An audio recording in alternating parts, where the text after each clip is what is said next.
Aïe, aïe, aïe, aïe, aïe, aïe, aïe. Le plan de choc, les amis. Le plan de choc. Oui, ça y est, c'est sorti. Cette nuit, les amis. La partie 2 de Stranger Things saison 5. Et on commence avec cet épisode 5 qui se nomme le plan de choc. Et quel plaisir. Quel plaisir de retrouver un mois après la partie 1 qui était sortie en novembre. Un mois après, on les retrouve pour cette partie 2. Un épisode 5 qui est sur la lignée de l'épisode 4. Et franchement, que du plaisir. Que du plaisir. Mais Will, mais qui es-tu? Qu'est-ce que tu deviens en fait? Qui es-tu?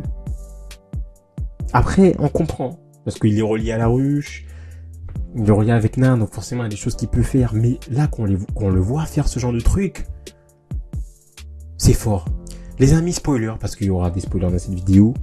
Posez-vous et discutons de cet épisode 5 de la partie 2 de la saison 5 de Stranger Things. Un épisode qui commence bien sur des chapeaux de roue.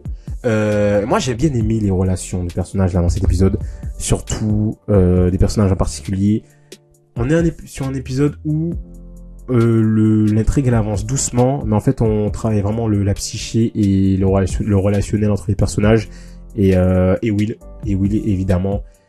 Et moi, je trouve que ça fonctionne toujours aussi bien, vraiment, les personnages, comment ils arrivent à discuter, les dialogues qu'il y a dans cette série, dans cet épisode 5, c'est prenant. C'est prenant, ça marche bien, et notamment, je pense à Dustin et à Steve. Ah, c'est très fort. C'est très fort. Et dans cette série, dans cette saison, tu sens que les deux, ils sont pas sur la même longueur d'onde. Et après, tu sais qu'ils vont se retrouver parce que, voilà, l'amitié, le pouvoir de l'amitié, le pouvoir de l'amour qu'ils vont se retrouver. Mais là, ils sont tellement au bord du gouffre qu'ils se fight, carrément. Ils se fight. Et tu te dis, bon, ça arrive, c'est des trucs comme... Mais deux personnages qui ont été incroyables ensemble, tous les deux, depuis leur cheminement, depuis le début de la série. Et là, qui se fight par rapport à un gros truc. C'est-à-dire par rapport à quelque chose qui fait encore mal à Dustin, c'est-à-dire la mort d'Eddie. La mort d'Eddie. Et du coup, ça, c'est l'élément qui permet de mettre ce fight entre les deux. Ça fonctionne trop bien.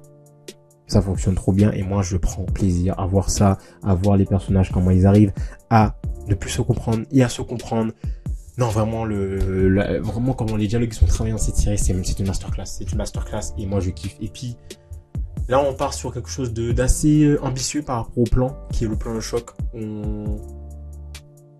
Par rapport à ce que Will a fait dans l'épisode 4, on voit qu'il peut faire plus et du coup Joss amène ça, le fait qu'il fasse plus, qu'il puisse tuer Vecna par la pensée, par le côté psyché. Donc ça c'était quelque chose que je pense était une bonne direction.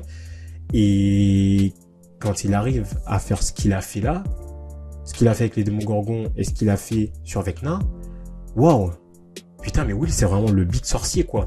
Et vraiment la théorie que Will pourrait se sacrifier pour sauver le monde et du coup détruire Vecna, je pense que ça se tient. Je pense que ça se tient. Vraiment. Donc les amis, n'hésitez pas à me dire en commentaire, mais moi je pense que ça se tient et qu'on avance vers quelque chose de monstrueux, du masterclass invraisemblable. Et puis on va avoir des morts. Mais alors là, déjà là, à un moment là, j'ai eu tellement peur parce qu'on a vu dans le trailer une espèce de boule d'énergie rouge qui est face à Jonathan et à Nancy. Là, on sent que ça approche. Et là, le moment où Nancy dégaine le fusil à pompe et tirer sur le truc, c'était sûr, hein, de toute façon, au bout d'un moment, c'était sûr.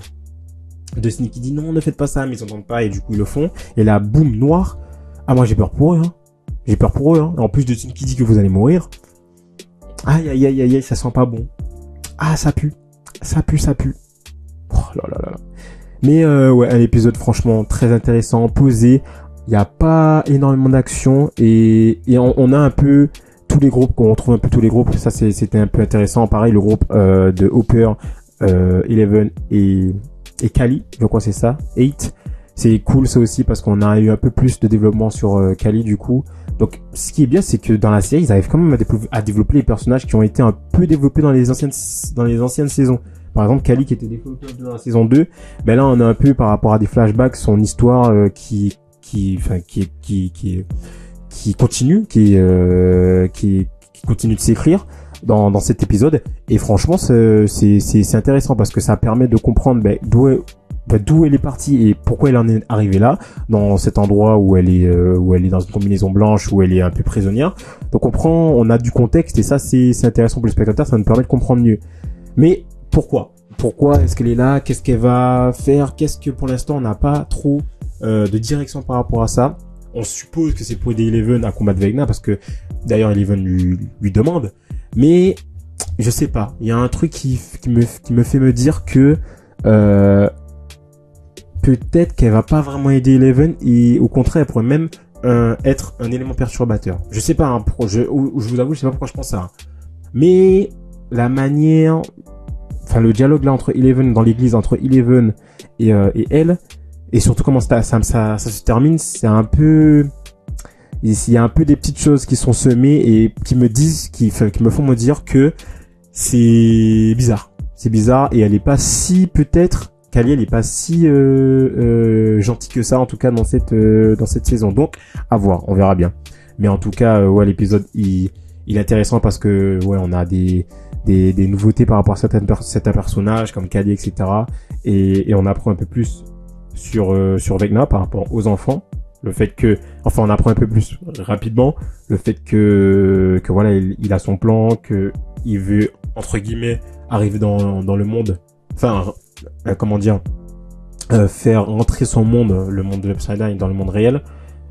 Pas pour le fusionner, je pense, mais vraiment pour détruire, parce qu'en gros, il fait comprendre aux enfants que c'est lui le bon, que voilà, il y a des méchants, il y a des monstres, que les monstres sont sur l'autre terre, donc dans l'autre monde. Et en fait, il est en train de retourner le cerveau des enfants. Ça, on a compris. Déjà, on l'avait déjà même compris dans l'épisode 4 quand il a parlé à Will, Vecna. Mais d'ailleurs, c'est un peu dommage parce que je trouve qu'ils auraient pu avancer un peu plus par rapport à l'intrigue principale d'ailleurs, qui est ça, le fait que Vecna, il veut s'emparer du monde réel. C'est un peu dommage parce que ça s'arrête là. Ça va pas plus loin et tu sens qu'ils peuvent aller plus loin parce que les enfants ils sont enfin dans l'entre de Vecna, ils ont le truc dans la bouche et que Vecna les a enfin tous. En fait, il les a enfin tous maintenant, ça y est, il peut lancer son plan. Donc après, il y a la facilité scénaristique par rapport au temps et par rapport à la date parce que comme dit Lucas, c'est le 6 novembre que tout a commencé avec Will, que tout va se terminer, du coup ce sera la fin du monde. Donc il y a un peu ce truc où on attend un peu avant que la fin arrive. Mais je trouve que dans cet épisode, ils auraient pu avancer un peu plus par rapport à l'intrigue principale. Vecna, au moins, qu'il fasse quelque chose, qu'il puisse, je sais pas, puisqu'il parle justement que les enfants, ce sont des vaisseaux, qu'il puisse utiliser un enfant pour aller dans le monde réel et commencer à semer un peu son idée, en fait, carrément.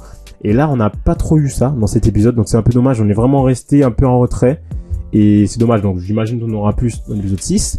Mais je trouve qu'ils auraient déjà pu le faire, mettre cet élément-là dans cet épisode 5 pour voilà me donner encore plus envie et nous lâcher un big cliffhanger justement pour l'épisode 6. Franchement, je pense que ça aurait été génial.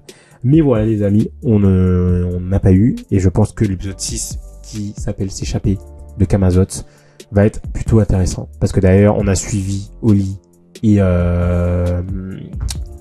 Max dans cet épisode, qui traverse les souvenirs de Oli. Donc les deux traversent les souvenirs de Oli pour trouver la sortie qui va justement amener à s'échapper de Camazotz. Moi j'ai bien aimé les petits moments avec Oli, Max et Derek. C'était assez marrant et c'était assez drôle. Ça amenait toujours ce côté un peu enfantin, un peu humoristique et un peu comique, mais toujours en restant dans le côté sérieux qui est et dans l'enjeu principal qui est par rapport à ces personnages qui est de s'échapper de Camazotz. Donc moi j'ai bien aimé, c'était vraiment cool. À un moment j'ai vraiment peur pour Max. Je me suis dit non, pas maintenant, elle va pas mourir. Après en même temps je savais qu'elle allait pas mourir parce que je me suis fait spoil d'une image où on la voit se réveiller. J'ai dit qu'elle allait avoir des spoilers où on la voit se réveiller du coma. Donc je pense pas qu'elle allait mourir comme ça. Et c'est justement là où Will fait un truc. Oh là, il pète la jambe de Vecna de l'autre côté par la psyché, grâce à l'esprit collectif, le mind esprit là.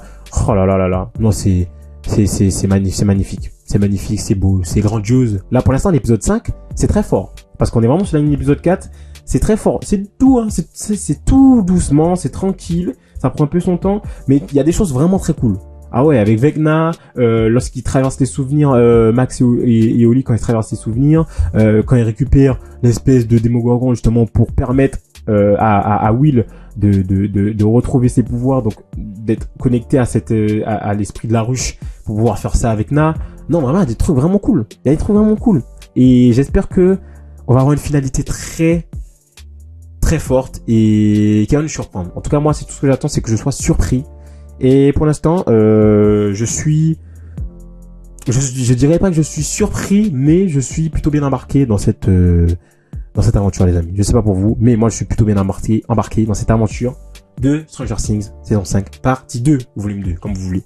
N'hésitez pas à lâcher un petit commentaire et à vous abonner, les amis, et à activer la petite cloche pour ne rater les prochains contenus. Évidemment, on va parler de l'épisode 6, je l'ai pas encore vu, l'épisode 7, et puis le climax, l'épisode 8 qui dure 2h05, 2h6, 2h7, je sais plus.